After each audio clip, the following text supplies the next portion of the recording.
All right, we're back again. This example is, I think, something that we've been seeing more of in recent years. It's gotten more publicity kind of in the, for clients that really follow like financial planners and like our, because we know clients do their own research nowadays, right? Google. Yeah, for better, for worse, right? And actually, I think that kind of motivates us to really make sure we're doing our own research. Clients bring you info. And so this is the concept of a backdoor Roth IRA. And I think if you guys are up for it, we have an example here. So, but we also, before we look really at the forms involved and things like that, I think with this topic, it's really important for us to understand what is the client trying to do, right? Because isn't that part of being like a really, really good tax pro is before you dive into the weeds of something, especially with a client that does their own research, they'll come in, right? And they will put us right on the spot about things that they kind of brought their research to this point where they're just really trying to figure out like how to fill out Form 8606. Yeah. But that's not really what they're really trying to do, right? That's not like the point of why they're messing with this backdoor Roth IRA, right? So what is the benefit overall in a big picture sense of doing a backdoor Roth IRA? They are able to make a contribution into a Roth IRA. So usually this is always going to be a high wage earner, high income, that the Roth IRA contribution is disallowed. Right. So then that's when they do the backdoor IRA. Right. This is something that I definitely, I mention to my clients, but You started mentioning it, okay. Yeah, I do, but I tell them, talk to your financial advisor. Okay. I'm just, talk to them about a backdoor Roth IRA, and they'll be able to explain it to you. I can just tell you that, hey, that's an option. They're just looking to put more into a retirement, but have maxed out whatever is allowed at their income level.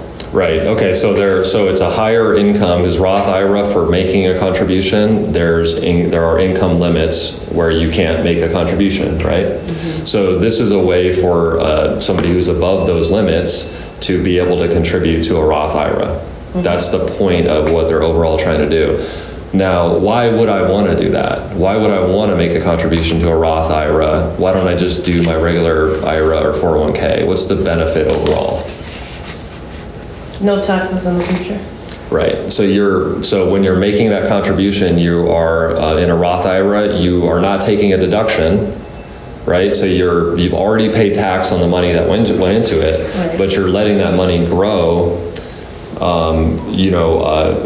tax-free, as long as it's a qualified withdrawal. Mm-hmm. So depending on the timeline, like a younger people, right, that can be a very big advantage if you have investment growth. So the majority of the traditional IRAs or 401ks are normally tax deferred, right? So I'm taking a deduction. So I'm not paying tax on this money, I'm getting a present benefit right now, but I'm paying tax on all the income growth. So I'm like sharing with the IRS and the state. We're like business partners, you could say. Yeah. Okay, you do all the work. Right. And so in general, there's, I think it's 28 trillion-ish of money that's in tax deferred accounts currently. So that's actually a very major source of tax funding.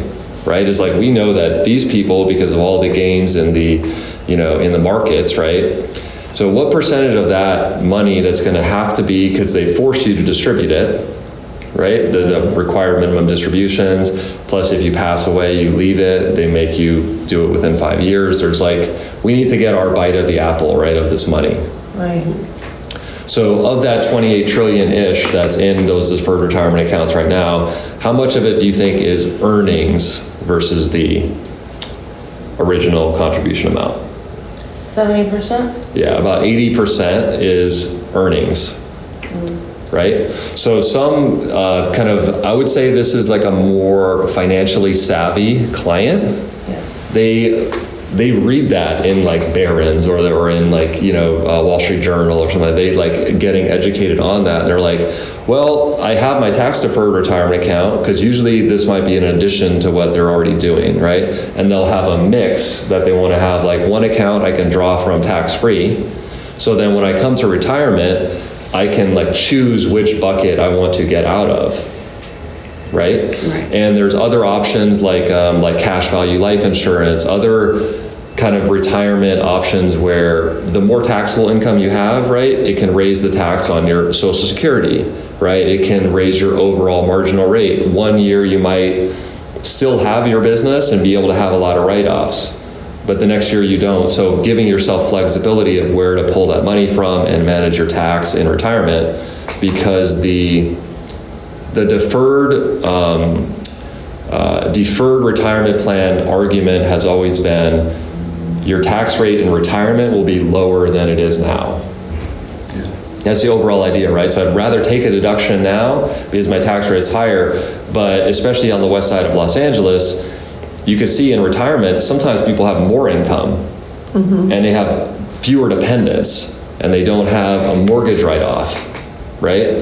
So that may not actually be true.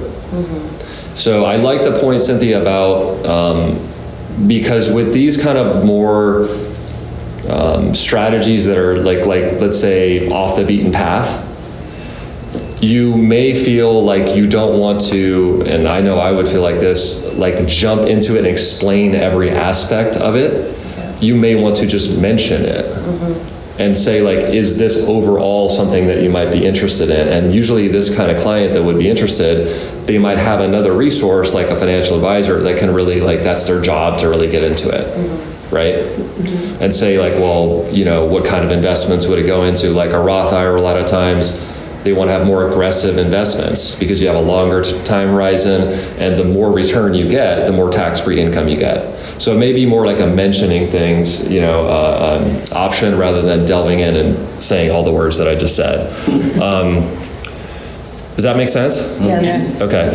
And then there's also the clients that where they've already done it and they're just bringing it into you to administer the forms. Yeah. And that kind of in a way is like, if you haven't dealt with these a lot, is a little more nerve-wracking even, because they already know what needs to be done somewhat, but they're expecting you to do it. Has that ever happened to anybody, or is that just me? No, it happens. Okay.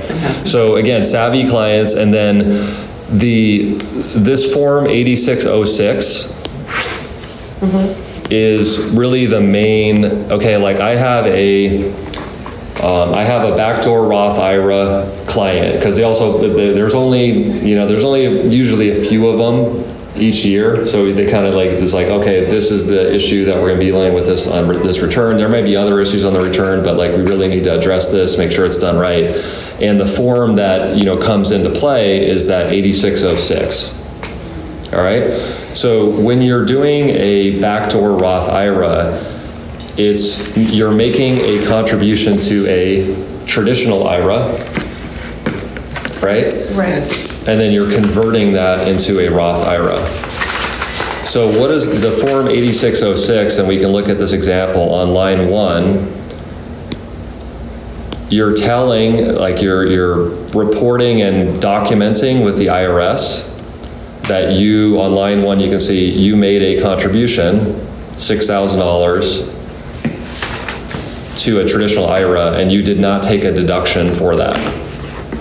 Correct. Right? This second line is where things start to potentially get confusing, because it says enter your total basis in traditional IRAs.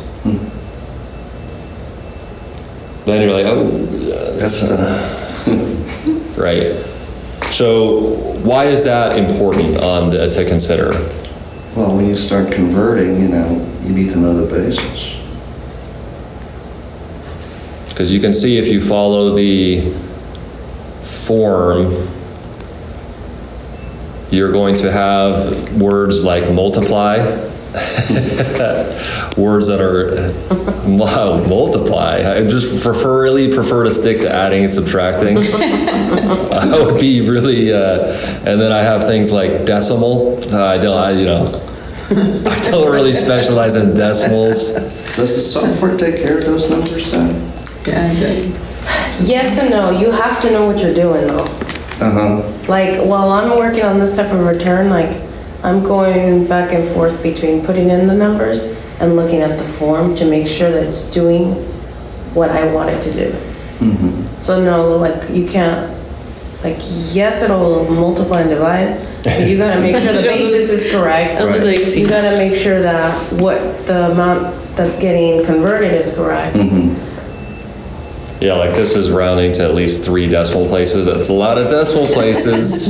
It's kind of, I feel it's a little bit excessive as far as decimal places, but that's a great point and a really, that's why I printed out the forms. We're working on the actual forms as opposed to in the software, because this is definitely one of those situations where we have to understand overall, what is the client trying to do? What's the benefit? It's like starting here, what is client trying to do, right? Then going down and reading what's getting inputted into the software. Is this coming out correctly on the form? Because the form is what's actually going to the IRS, right? Correct. So if something's wrong, this is where it's going to be wrong. This was one of those that will cause a letter.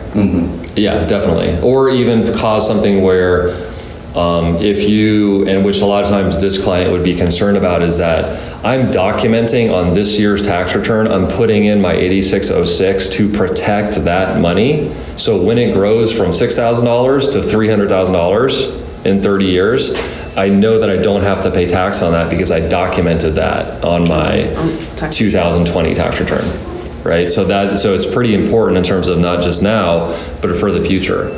So what would normally happen here, and what the line number 2 is, enter your total basis in traditional IRAs. So you are going to have to kind of simplify the multiple decimal places, conversation, right? For the purposes of talking about this here, is if you have balances in other traditional IRA accounts, you're not going to be able to just name this as a deductible contribution. You're going to have a percentage of that relative to your other balances. All right, they're not going to say like you can segment off this money and just do this. So a lot of times this won't work that great for somebody that has traditional IRA balances already, right? Unless they are trying to convert those IRA balances more generally to a Roth IRA, which involves what?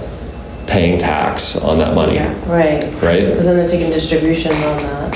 Right. But people that normally will do this, and you can see on this example, that's how it is, because they, like, what does that sound like when I even say all those words? It sounds like a hassle, right? Yeah. So you know how with each technical situation you have like a fork in the road, or you're like, okay, this requires expertise to do this, but it's not really like a huge deal, like this. And then it's like, oh, this is this fork in the road where this is going to be a lot of issues.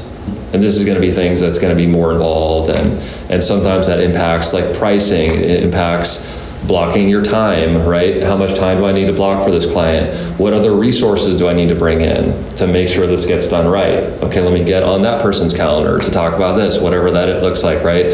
So whether they're carrying other balances in traditional IRAs is a fork in the road for this situation. Because then you need to get into the decimal places. Okay, well, not all of it is going to be able to be designated as a non-deductible contribution. That make sense? Yes. So for this type of client, is it potentially that maybe she's already max contribution into her 401k and she's just looking for an additional? Exactly. Okay, so they are able to maximize on their 401k as well. Right, and that's one of the great appeals of this from that savvy client, that like they don't need the money to like live right now, so they're really trying to like bank up in their retirement plan. So I'm going to like max my 401k, and in addition to that, this is a way for me to get into a Roth IRA. We're getting a mix of tax-free income later, right? I'm getting tax deferral now, I'm getting maybe like employer contribution as well. So people that do this, successfully, it's pretty smart. Like frankly, Yeah. like if you have the money, it's a smart move in general. Does that make sense? Yeah. Yeah. But what happens with this client a lot of times, because there are more advanced, they will have done their own research to go through some of the things that we just talked about, right? They won't be carrying balances in traditional IRAs. So like for example, it's a pretty clean, there is some balance here, like there's $6,000, but most likely that was like the balance from the previous year, it looked like. So not normally, but a lot of times they're just doing this once a year to just get in the money into the Roth IRA. So they just would contribute it, right, and they immediately convert it over. Right, So there's not like a lot of earnings necessarily. right, that's usually what I see. Right. But you can see here that there was a balance in this example. And so if we kind of think through like timeline wise and go down to line 16. If you completed part 1, enter the amount from line 8. Otherwise, enter the net amount you converted from traditional SEP and simple IRAs to Roth IRAs in 2020. So that's $12,000. So timeline-wise, She probably did one before the deadline, right? Before the April 15th deadline, to get it in for that year. to get it in for the previous tax year. Yeah. And then probably did the second one that same year, and then just converted it all at the same time. So like got the idea, right? And then was like, while I'm at it, I might as well do, this year Right. and then shortly Right. thereafter, right? So communication-wise, that's a big thing too, and I think we're seeing that throughout all the technical stuff, right? Is that we can't just be living in our own, imaginary tax world. There's actually engagement with the client that happens because they're a teammate on the work, right? So finding out, tell me about like what happened to get into this account. And when did that happen? So this contribution was made for this, and which tax year was this designated towards, right? So you may have like a 5498, right, is the information form about contributions and balances to IRAs. We may want to check that and verify that. And we have, in addition to the decimal places and the multiplication, we have worksheets, publication 590 worksheet. It looks like in taxable amount here is 0 on line 18. Okay, so what would be an example where this $12,000, so I have $12,000 that have been placed into traditional IRA, and then I'm converting that over to a Roth IRA. How could that not be taxable? Why would that make sense? Because she wasn't able to take a deduction on it up front, so she didn't get any tax benefit. Right. And that's why it's a non-taxable event. And also no earnings, right? So like, let's say the money was just like into that account, and I think to your point, most likely we would feel like, well, if you have that $6,000 originally into investments, it will change in value like one way or another, right? But maybe it was just it was similar to the time, so it really was not even like put into investments, just like dropped into the account to do this specifically, right? So there's no earnings on the amount. Whereas if you put in and you had earnings, then this line 18 is going to be not a 0, right? Because you have additional earnings you're needing to reflect. So this person is getting this money into the account. The 8606 is documenting the, I haven't taken a deduction for this, right? So this account, now when I let it grow and keep growing, I'm going to be able to access it just like a Roth IRA with pulling from a tax-free bucket.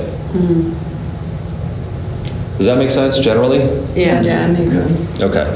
So with these kind of clients that, and it's interesting and challenging the mix of clients that we have in the West LA office, because you have a lot of different people. It's kind of like LA in that way, where there's just like, there's a lot of different people that you can interact with on a daily basis, right? And so this is, I think, a technical item that is enabling you to work with that more investment-minded client.